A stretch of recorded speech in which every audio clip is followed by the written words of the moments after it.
यह video BSc या BSc BEd third year के स्टूडेंट्स के लिए। थर्ड ईयर फिजिक्स के अंदर पेपर सेकंड चल रहा है नाभिकीय भौतिकी। इसकी यूनिट नंबर 1 का चैप्टर नंबर 2 चल रहा है। इसका ये लेक्चर नंबर 8 है। ठीक है। और इस लेक्चर के अंदर अपना टॉपिक है नाभिकीय बल। तो नाभिकीय बल में नाम से ही पता चल रहा है नाभिक के अंदर लगने वाले बल। ठीक है। और नाभिक के अंदर क्या क्या होता है? प्रोटॉन और न्यूट्रॉन, जिनको जनरली न्यूक्लियन भी कहते हैं। तो अपन ये कह सकते हैं कि न्यूक्लियनों के मध्य लगने वाले बल नाभिक के बल कहलाते हैं, या प्रोटॉन प्रोटॉन प्रोटॉन और न्यूट्रॉन होते हैं। ठीक है। तो प्रोटॉन प्रोटॉन के मध्य लगने वाले बल, प्रोटॉन और न्यूट्रॉन के मध्य लगने वाले बल, ठीक है, और न्यूट्रॉन न्यूट्रॉन के मध्य लगने वाले बल क्या कहलाते हैं? नाभिकीय बल कहलाते हैं। ठीक है। तो इसकी डेफिनेशन लिख देते हैं अपन कि न्यूक्लियनों के मध्य लगने वाले बलों को, न्यूक्लियनों के मध्य लगने वाले बलों को, न्यूक्लियनों के मध्य लगने वाले बलों को, न्यूक्लियनों के मध्य लगने वाले बलों को नाभिकीय बल कहते हैं। न्यूक्लियनों के मध्य लगने वाले बलों को नाभिकीय बल कहते हैं। या इस तरीके से भी कह सकते हैं अपन, proton proton proton proton proton neutron, proton neutron और न्यूट्रॉन न्यूट्रॉन और न्यूट्रॉन न्यूट्रॉन के मध्य लगने वाले बलों को, के मध्य लगने वाले बलों को नाभिकीय बल कहते हैं। नाभिकीय बल कहते हैं, यानी कि नाभिक के अंदर लगने वाले बल हैं। ठीक है। नाभिक के अवयवों के बीच में लगने वाले बल हैं नाभिकीय बल है। ठीक है। अब नाभिकीय बलों के गुण, नाभिकीय बलों के गुण, कि नाभिकीय बलों की क्या क्या प्रॉपर्टी होती है, क्या क्या इनके गुण होते हैं। तो ये जो नाभिकीय बल होते हैं वो आकर्षण प्रकृति के होते हैं। तो आकर्षण बल, ठीक है, आकर्षण बल, इनकी जो परास होती है वो बहुत ही कम होती है, लघु परास। आकर्षण बल, लघु परास। ठीक है। प्रचक्रण निर्भरता, कि ये नाभिकीय बल जो है न्यूक्लियनों के प्रचक्रण पर निर्भर करते हैं। प्रचक्रण निर्भरता। चौथा, आवेश सम्मिति और आवेश स्वतंत्रता। आवेश सम्मिति और आवेश स्वतंत्रता, यानी कि ये जो नाभिकीय बल होते हैं वो आवेश पर निर्भर नहीं करते हैं। सभी न्यूक्लियनों के मध्य लगने वाले बल समान होते हैं। ठीक है। 5वें नंबर पे अपना पॉइंट है संतृप्तता का गुण। संतृप्तता के गुण का मतलब है कि जो नाभिकीय बल होते हैं वो जो है उन, मतलब एक न्यूक्लियन पर उसके पास वाले न्यूक्लियन के कारण ही बल लगता है। जो दूर वाले न्यूक्लियन है उनके बलों, उनके द्वारा लगने वाले बलों को नगण्य मान सकते हैं। इसको संतृप्तता का गुण कहते हैं। ठीक है। और फिर आपके 6ठे नंबर पे है अकेंद्रीय घटक या टेंसर बल। अकेंद्रीय घटक या टेंसर बल। ठीक है। और 7वें नंबर पे है आपका विनिमय व्यवहार। इनको अपन अभी डिटेल में पढ़ेंगे एक एक करके। एक बार अपन का नाम, ये जो अपन ने है उनके नाम लिख लिए गुणों के। ठीक है। तो एक बार यहां तक लिख लीजिए, फिर मैं जो है आपको एक एक के लिखवाएंगे। एक बार यहां तक लिख लीजिए आप।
ठीक है।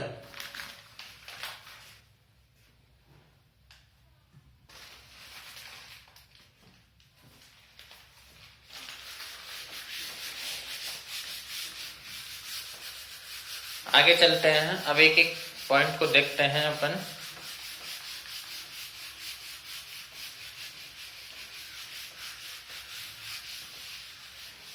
देखिए नंबर 1, आकर्षण बल।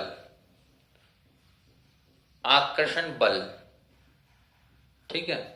तो नाभिकीय बल जो होते हैं वो आकर्षण प्रकृति के होते हैं, यानी कि proton proton proton neutron neutron neutron के बीच में क्या लगता है, आकर्षण बल लगता है, ठीक है। क्योंकि अलग ही स्पेशल फोर्सेज हैं, ठीक है। नाभिकीय बल आकर्षण प्रकृति के होते हैं। नाभिकीय बल आकर्षण प्रकृति के होते हैं, ठीक है। एक तो ये बात होगी, नाभिकीय बल आकर्षण प्रकृति होते हैं, और ये बल या नाभिकीय बल सबसे प्रबल होते हैं। नाभिकीय बल सभी बलों की तुलना में, नाभिकीय बल सभी बलों की तुलना में या सभी बलों से प्रबल होते हैं। नाभिकीय बल सभी बलों से प्रबल होते हैं। नाभिकीय बल सभी बलों से प्रबल होते हैं, ठीक है। प्रबल जैसे नाभिकीय बल, नाभिकीय बल विद्युत चुंबकीय बलों से, नाभिकीय बल विद्युत चुंबकीय बलों से 10 की पावर 2 गुना अधिक प्रबल, 10 की पावर 2 गुना अधिक प्रबल, ठीक है। नाभिकीय बल विद्युत चुंबकीय बलों से 10 की पावर 2 गुना अधिक प्रबल, ठीक है। और दुर्बल बलों से, दुर्बल बलों से 10 की पावर 5 से 10 की पावर माइनस दो, सॉरी प्लस में 10 की पावर 5 से 10 की पावर 15 गुना अधिक प्रबल, 10 की पावर 5 से 10 की पावर 15 गुना अधिक प्रबल, ठीक है। और यहां पे गुरुत्वीय बलों से 15 14 भी लिख सकते हैं इसको आप, ठीक है। और गुरुत्वीय बलों से, गुरुत्वीय बलों से 10 की पावर 39 गुना अधिक प्रबल होते हैं, अधिक प्रबल होते हैं, ठीक है। तो नाभिकीय बल जो है वो सबसे प्रबल होते हैं। तो नाभिकीय बलों की जो प्रबलता है वो विद्युत चुंबकीय बलों से 10 की पावर 2 गुना अधिक प्रबलता होती है। इनमें दुर्बल बलों से 10 की पावर 5 से 10 की पावर 14 तक अधिक प्रबल होते हैं, ठीक है। और गुरुत्वीय बलों से 10 की पावर 39 गुना अधिक प्रबल होते हैं, ठीक है। तो सबसे प्रबल बल है और आकर्षण प्रकृति के बल है। दूसरी प्रॉपर्टी है, आकर्षण बल हो गया, दूसरी प्रॉपर्टी हो गई आपके पास लघु परास, ठीक है। लघु परास में लिखोगे नाभिकीय बलों की परास,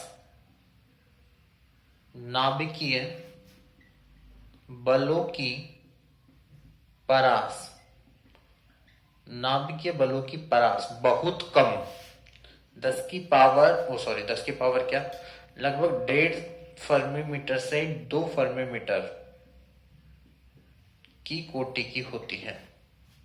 बहुत कम यानी कि लगभग 1.5 से 2 फर्मी मीटर की कोटि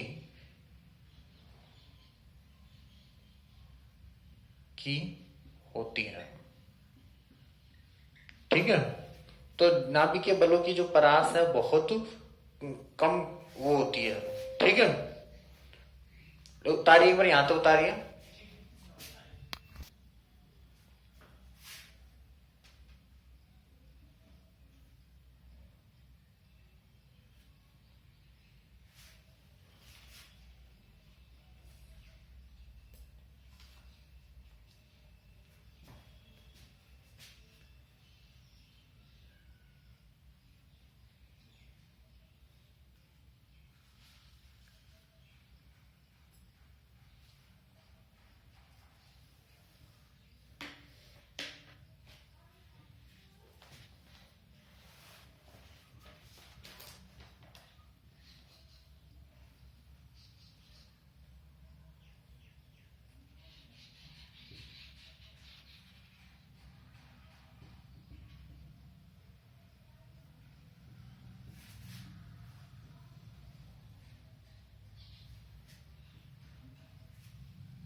ठीक है, दो प्रॉपर्टी हुई। तीसरी प्रॉपर्टी,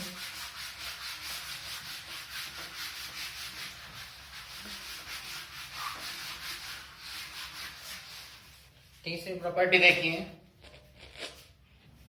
तीसरी प्रॉपर्टी है प्रचक्रण निर्भरता। प्रचक्रण निर्भरता क्या है कि नाभिकीय बल न्यूक्लियनों के प्रचक्रण पर निर्भर करते हैं। नाभिकीय बल, नाभिकीय बल न्यूक्लियनों के,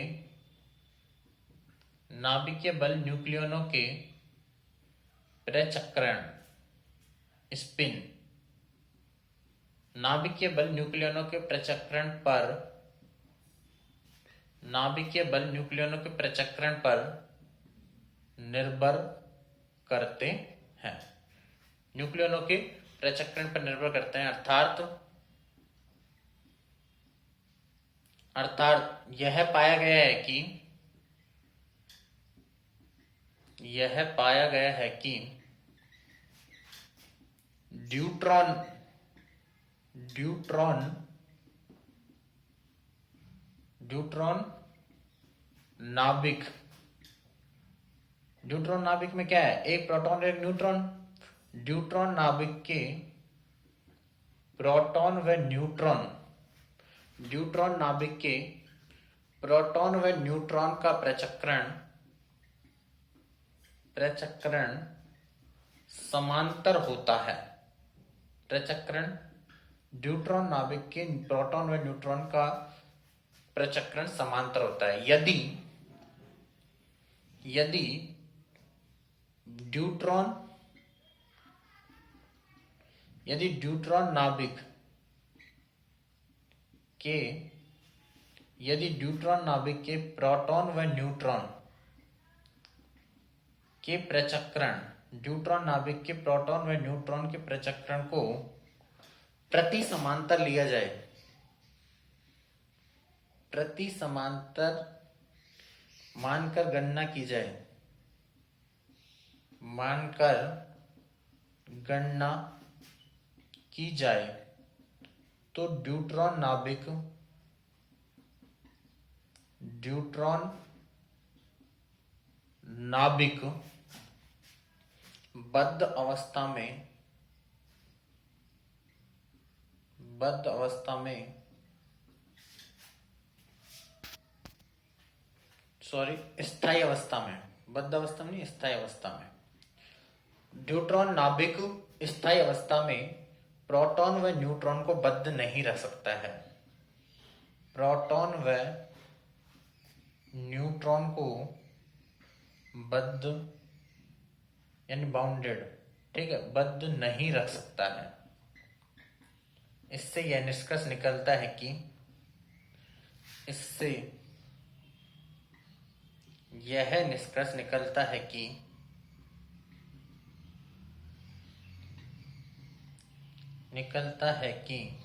नाभिकीय बल, नाभिकीय बल न्यूक्लियनों, नाभिकीय बल न्यूक्लियनों के प्रचक्रण पर निर्भर करते हैं। नाभिकीय बल न्यूक्लियनों के प्रचक्रण पर निर्भर करते हैं। उतारिए इसको, प्रचक्रण निर्भरता होगी, लिखिए इसको।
चौथी प्रॉपर्टी है आवेश सममिति और आवेश स्वतंत्रता। ठीक है, आवेश सममिति और आवेश स्वतंत्रता का मतलब क्या है कि नाभिकीय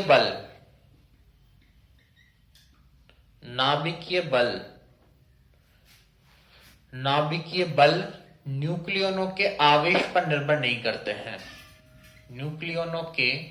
नाभिकीय बल न्यूक्लियनों के आवेश पर निर्भर नहीं करते हैं। नाभिकीय बल न्यूक्लियनों के आवेश पर निर्भर नहीं करते हैं, अर्थात प्रोटॉन न्यूट्रॉन और न्यूट्रॉन न्यूट्रॉन के मध्य लगने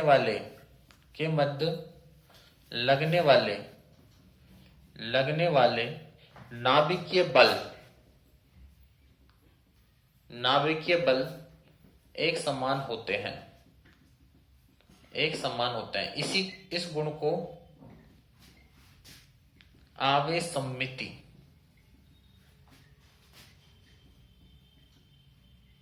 और आवेश स्वतंत्रता कहते हैं।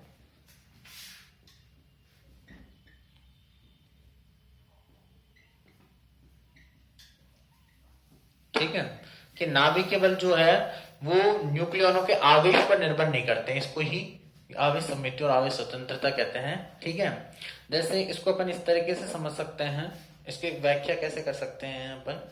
ठीक है, तो इस बात की व्याख्या अपन कैसे कर सकते हैं, देखिए जैसे अपन दो प्रतीप नाभिक मिरर न्यूक्लियाई, दो प्रतीप नाभिकों 1H3 व 2He3 पर विचार करते हैं। दो प्रतीप नाभिकों 1H3 और 2He3 पर विचार करते हैं। देखो, प्रतीप नाभिक किन्हें कहते हैं, जिनमें जैसे इसमें प्रोटॉनों की संख्या 1 है और दो न्यूट्रॉन की संख्या 2 है। इसमें प्रोटॉनों की संख्या 2 है, न्यूट्रॉन की संख्या 1 है। ठीक है, तो प्रोटॉन और न्यूट्रॉन की संख्या आपस में जो है एक दूसरे के वो होती है। ठीक है, जो प्रोटॉन की संख्या इसमें होती है वो इसमें न्यूट्रॉन की संख्या होती है, और जो इसमें न्यूट्रॉन की संख्या वो इसमें प्रोटॉन की संख्या के बराबर होती है।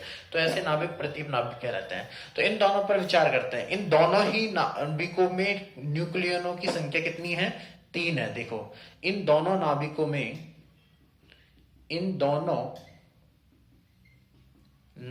में कुल न्यूक्लियनों की संख्या या न्यूक्लियनों की कुल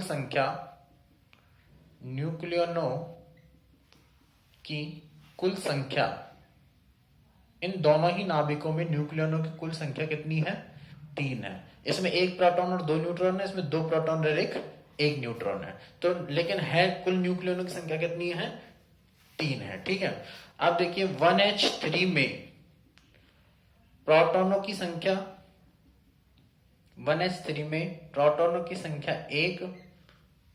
व न्यूट्रॉनों की संख्या 2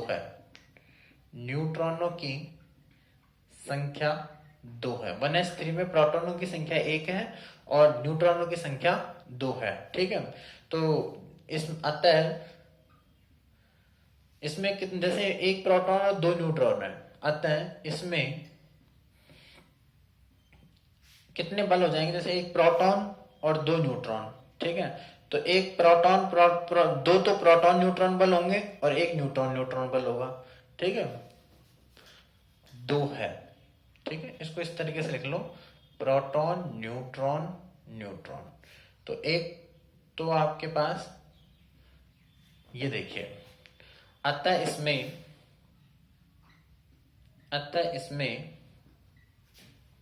2 प्रोटॉन न्यूट्रॉन बल व 1 न्यूट्रॉन बल होता है।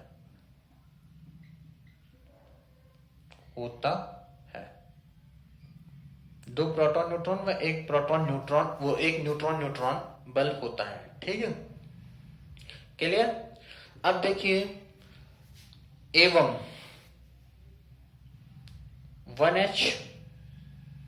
2He3 में 2He3 में प्रोटॉनों की संख्या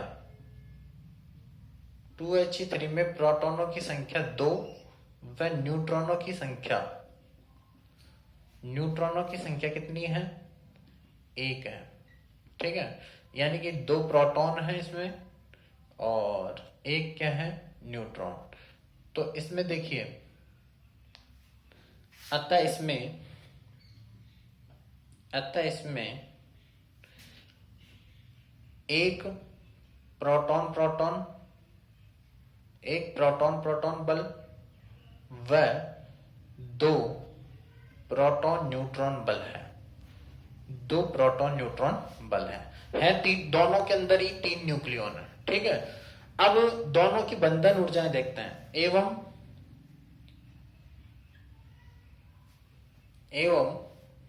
1H3 व 2He3 की बंधन ऊर्जाएं निम्न होती हैं।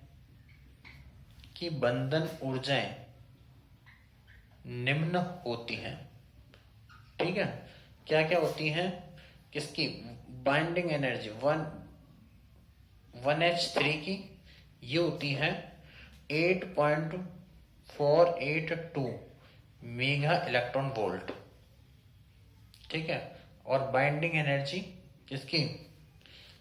2He3 इक्वल टू होती है अपने पास 7.717 मेगा इलेक्ट्रॉन वोल्ट।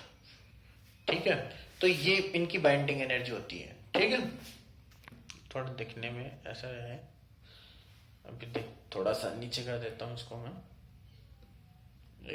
हाँ, अब दिख गया होगा आपको। देखिए, तो ये बाइंडिंग एनर्जी जो है इनमें बहुत कम डिफरेंस है।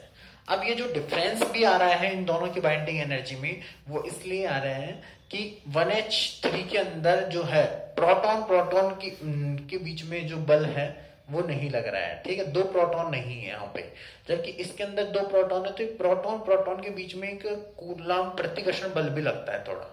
ठीक है, तो उसकी वजह से जो है इसकी बंधन ऊर्जा में क्या हो जाती है? थोड़ी सी कमी हो जाती है, जबकि दोनों ही नाभिकों के अंदर 3 न्यूक्लियॉन है। ठीक है, तो बस ये थोड़ा सा जो डिफरेंस आया है, इसकी थोड़ी सी बंधन ऊर्जा कम है, वो इसलिए है कि इन दोनों प्रोटॉन के बीच में प्रतिकर्षण बल लगता है। ठीक है, तो इस वजह से इसकी थोड़ी सी बंधन ऊर्जा क्या हो जाती है? कम हो जाती है। ठीक है, तो आप एक बार यहां तक लिखेंगे, फिर इसके बाद लिखाएंगे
देखिए अब इनका जो अंतर है बहुत कम है।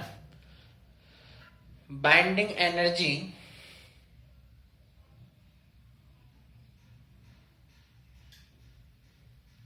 1H3 minus 2He3 8.482 mega electron volt minus 7.717 mega electron volt 0.71111 mega electron volt. ये जो अंतर आ रहा है ये बहुत कम है। ये जो डिफरेंस आ रहा है ये क्या है, बहुत कम है, बहुत कम है, वेरी शॉर्ट। ठीक है। और ये बंधन ऊर्जा का जो अंतर आ रहा है, ठीक है, बंधन ऊर्जा का यह अंतर, बंधन ऊर्जा का यह अंतर, बंधन ऊर्जा का यह अंतर बहुत कम है, बहुत कम है। एवं यह 2He3 में प्रोटॉन प्रोटॉन के मध्य लगने वाले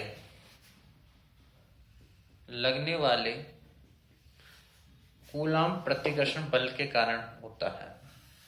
कूलाम प्रतिकर्षण बल, कूलाम प्रतिकर्षण बल के कारण होता है, कूलाम प्रतिकर्षण बल के कारण होता है। ये जो डिफरेंस है वो भी क्या किसके कारण हो रहा है, कूलाम प्रतिकर्षण बल के कारण हो रहा है। ठीक है।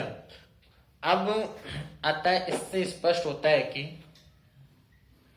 अतः इससे स्पष्ट होता है कि, स्पष्ट होता है कि प्रोटॉन प्रोटॉन, स्पष्ट होता है कि proton proton, proton neutron, neutron व न्यूट्रॉन न्यूट्रॉन के मध्य लगने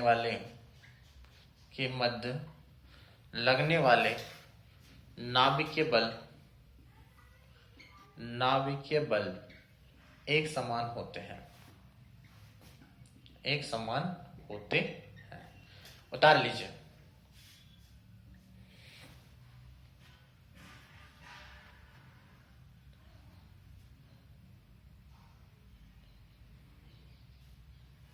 उतार लीजिए।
ठीक है। आगे देखते हैं।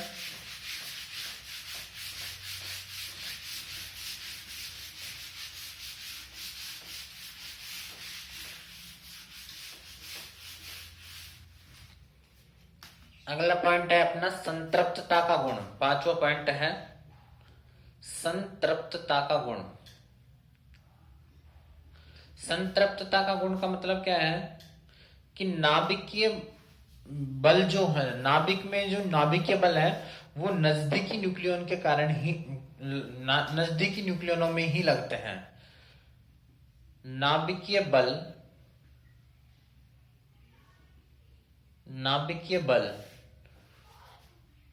केवल नजदीकी, नाभिकीय बल केवल नजदीकी न्यूक्लियनों के मध्य ही प्रभावी होते हैं। नजदीकी न्यूक्लियनों के मध्य ही प्रभावी, अधिक या केवल इतना लिखो प्रभावी होता है। नाभिकीय बल केवल नजदीकी न्यूक्लियनों के मध्य ही प्रभावी होते हैं। अन्य दूर के न्यूक्लियनों, अन्य न्यूक्लियनों, अन्य न्यूक्लियनों के मध्य लगने वाले, अन्य न्यूक्लियनों या दूर के न्यूक्लियनों, दूर के न्यूक्लियनों के मध्य लगने वाले नाभिकीय बल, लगने वाले नाभिकीय बल नगण्य होते हैं, नगण्य होते हैं। इसे संतृप्तता का गुण कहते हैं, इसे संतृप्तता का गुण कहते हैं। ठीक है, नाभिकीय बलों, इसे नाभिकीय बलों के संतृप्तता का गुण कहते हैं, इसे नाभिकीय बलों के संतृप्तता का गुण कहते हैं। ठीक है,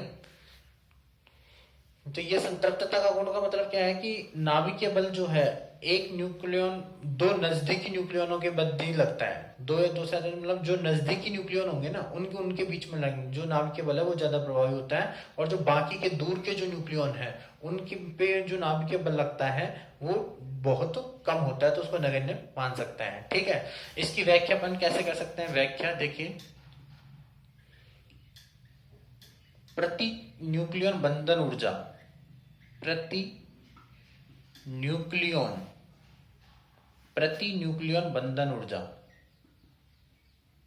प्रति न्यूक्लियन बंधन ऊर्जा, ये टॉपिक ने पहले पढ़ लिया। B bar equal to b upon A के ग्राफ से स्पष्ट है कि, के ग्राफ से, प्रति न्यूक्लियन बंधन ऊर्जा के ग्राफ से स्पष्ट होता है कि, होता है कि A is greater than equal to 16 वाले नाभिकों, is greater than equal to 16 वाले नाभिकों के लिए, नाभिकों के लिए बी अपॉन ए, नाभिकों के लिए b bar equal to b upon A का मान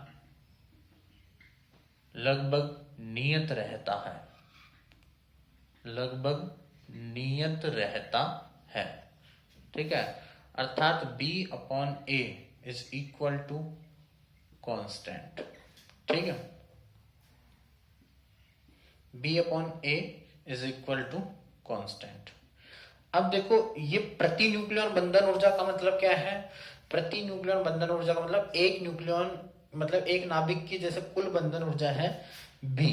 ठीक है, तो और उसमें जो न्यूक्लियनों की संख्या है वो ए है, तो ए न्यूक्लियनों की बंधन ऊर्जा हो गई बी, तो एक न्यूक्लियन की बंधन ऊर्जा कितनी होगी? बी अपॉन ए। इसको प्रति न्यूक्लियन बंधन ऊर्जा कहेंगे, एक न्यूक्लियन के हिस्से में आने वाली बंधन ऊर्जा। ठीक है, अब प्रति न्यूक्लियन बंधन ऊर्जा का जो मान है वो लगभग नियत रहता है। ठीक है, चाहे मतलब जैसे अपने पास परमाणु क्रमांक बढ़ते जा रहे हैं, न्यूक्लियनों की संख्या बढ़ती जा रही है। ठीक है, परमाणु क्रमांक बढ़ेंगे तो न्यूक्लियनों की संख्या भी बढ़ती जाएगी। ठीक है, जो भारी नाभिक होते जाएंगे तो उनमें न्यूक्लियनों की संख्या बढ़ती जाती है। ठीक है, लेकिन प्रति न्यूक्लियन बंधन ऊर्जा का मान जो है वो लगभग क्या रहता है? नियत रहता है। प्रति न्यूक्लियन बंधन ऊर्जा का मान नियत रहता है। ठीक है, तो न्यूक्लियन बढ़ रहे हैं जब भी प्रति न्यूक्लियन बंधन ऊर्जा का मान क्या हो रहा है? नियत रह रहा है। तो इससे क्या स्पष्ट निकलता है कि न्यूक्लियनों से की संख्या बढ़ने से कोई मतलब नहीं है। एक न्यूक्लियन के की जो बंधन ऊर्जा है वो लगभग क्या रहती है? नियत। क्योंकि क्योंकि उस जो न्यूक्लियन है उस पर जो बल लगता है केवल उसके नजदीकी न्यूक्लियनों के कारण लगता है और बाकी के न्यूक्लियनों के कारण नहीं लग रहा है। इसलिए प्रति न्यूक्लियन बंधन ऊर्जा का मान क्या है, नियत है। ठीक है, तो न्यूक्लियनों की संख्या बढ़ने से प्रति न्यूक्लियन बंधन ऊर्जा पे कोई फर्क नहीं पड़ रहा है। ठीक है, लगभग नियत रहता है। ठीक है, तो इससे क्या निष्कर्ष निकल रहे हैं कि नाभिकीय बल जो है केवल नजदीकी न्यूक्लियनों के कारण ही लगेगा, अर्थात B/A का मान नियत रहता है। अतः न्यूक्लियनों की संख्या बढ़ने के अतः न्यूक्लियनों की संख्या बढ़ने या घटने न्यूक्लियनों की संख्या बढ़ने या घटने से B/A पर कोई प्रभाव नहीं पड़ता है, कोई प्रभाव नहीं पड़ता है। न्यूक्लियनों की संख्या बढ़ने या घटने से कोई प्रभाव नहीं पड़ता है। अतः इससे स्पष्ट होता है कि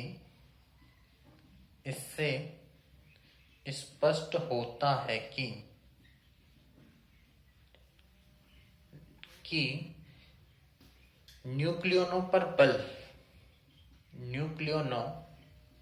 पर बल केवल नजदीकी न्यूक्लियनों के कारण ही लगता है, केवल नजदीकी न्यूक्लियनों के कारण ही लगता है, केवल नजदीकी न्यूक्लियनों के कारण ही लगता है।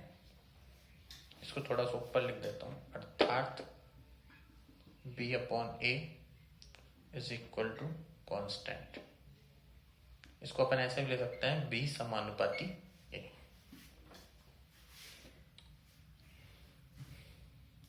लिख लीजिए।